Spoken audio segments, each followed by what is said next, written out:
company, like a person, has values, and it either can act on those values and talk about those values, or it can't. And I think increasingly the market and I think consumers are expecting it and demanding it of their consumer, of their brands. They certainly expect it of us.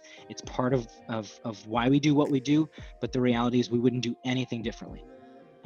If for some reason consumers decided that they were less interested in the difference that we're making in society. We make a difference and we try to help people because it's the right thing to do, full stop.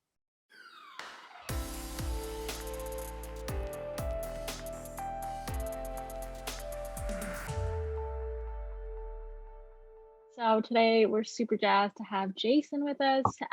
He leads social impact at Chobani. So he will be talking about all the wonderful initiatives that they have, and particularly how they have leaned into this issue during COVID-19 and all that 2020 has been. Just having you talk a little bit about your role and kind of how you got to where you are, and then just to give us, just for everyone who's listening, kind of an overview of Chobani's commitment to fighting food insecurity. I mean, you do multiple things, right? My background is in political communications, and the last job I had before I joined Chobani was at the Human Rights Campaign, which is the United States' largest LGBT civil rights organization. The private sector in the United States was becoming much more active and aggressive and bold in its proclamations in support of marriage equality for LGBTQ Americans. And that opened my eyes to the idea of the powerful role that the private sector could play, both in national and international conversations, but in ways large and small, the differences that they could be making in communities all across the country. I've been at Chobani now for 4.5 years, coming very pretty closely on 5. And for most of that, I have been leading social impact and philanthropy. So that includes our cause and issue advocacy related work. So the work that we do in support of legislation and actions relating to immigrants and refugees, relating to work around climate change from a legislative standpoint.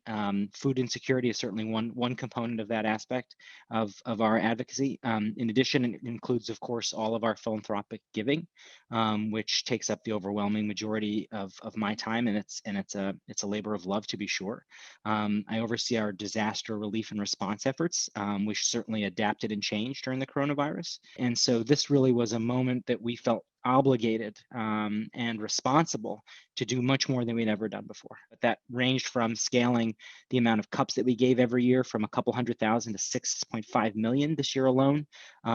It involved a very close partnership that we formed with Feeding America. But really at its core, we are believers in better food for more people. And, companies and nonprofits and people talk about putting money aside or putting resources aside for a rainy day event. The reality is it's raining. And so we knew that we had to do absolutely everything possible to pull out all the stops and help as many people as possible, both in communities near our plants and where our folks live, to all across the country. And you also took your Chobani Cafe, right, in New York, and made it into a food pantry.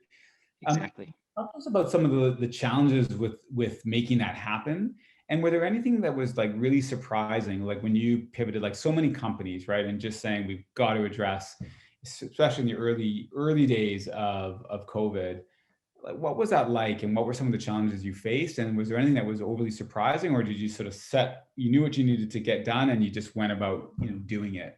Sure. Yeah. I mean, look, I am really grateful to be working for a company that has such a strong and dynamic and flexible and entrepreneurial leadership team, with Hamdi at the top and Peter and Grace and Kathy and the whole host of folks. But when something like this happens to a company, to a community, to a planet, it's so unexpected and so daunting and so challenging that at times it may feel, for folks in nonprofits, for folks in their own lives, like you're kind of putting on the parts of the airplane as the airplane's taking off, right? Everyone wants to do so much. They want to help so much. And they're kind of learning what success looks like, how they can make the most difference as they're in the process of doing it. And so for us, it was thinking quickly and decisively about the most meaningful ways in which we can help people. And we recognize that as a food company, our superpower was feeding people. And so rather than do something that was really far afield, what we decided to do is ramp up our operations from a food perspective, make a lot more food, and donate a lot more food. That included, as I mentioned, the partnership with Feeding America. So in March and in April, what we did is we launched what was called a Truck a Day program. where we were making literally fresh yogurt and sending it on Chobani trucks all across the country. So traditionally in the Feeding America system, Feeding America, I should say, is the nation's largest hunger relief organization. They've got 200 food pantries all across the country, food banks rather, all across the country. Typically, they come and they pick up food that you're willing to donate as a company. What we did is we were sending it to the food banks. So a truckload of yogurt went out every single day for, I think it was like 40 to 45 days in a row. And for context, when I'm talking about a truck, it's not a pickup truck, it's a semi. So 125,000 cups. And we worked hand in glove with a remarkable team on the logistics side and on the supply chain side. So our trucks rather, were delivering food to places as diverse and different as Savannah, Georgia, San Jose, California, El Paso, Texas, Seattle, Washington. I mean, we crossed the country. And that was really hard because at the same time, as folks saw, there was this huge surge in demand for food specifically that could be brought to someone's home and used over a longer period of time. And so our team had to do, and when I say our team, our supply chain team, my counterparts had to do a really difficult job of making sure that yogurt was finding its way to retailers and was also finding its way to food banks. Right. And that was not an easy task. You've been at the notion of the importance of hiring refugees and new immigrants to the country. And so, and it's shaped part of how people think about Chobani. I think were it not for the passion of Hamdi and were it not for the passion of Peter, we wouldn't have made as big of a difference as we did on our response to COVID or on meal debt, and certainly when it comes to immigrants and refugees. So the company's been around now, I think, 11 and a half years. And from a very early on, it saw pretty remarkable growth. And we decided well before I started here, this was a Hamdi decision. We decided to reach out because he had heard that about 45 minutes away from our plant in upstate New York, there was a community, Utica, New York, that had been welcoming legally resettled refugees for some time. And many of those folks lacked jobs and wanted to work at the plant. And so his decision was they lacked the ability to physically get to our plant, and so that he was going to provide transportation at that time. They lacked the ability to speak English, and so he was going to provide translation services at that time. I'm very proud now to be able to say that 30% of our manufacturing workforce is comprised of immigrants and refugees in both locations. As a matter of fact, Central New York and South Central Idaho have long been legally resettled refugees to the United States. And so it's just incorporated into who we are as a business. And I think as a result of that, we are stronger, we're faster, we're more innovative, we're more competitive. It is absolutely to the benefit of our business to welcome these folks into our workforce, in addition to the benefit of them and to their families. And that's why we see it the way we do. And I think that's why our leadership takes it as seriously as well.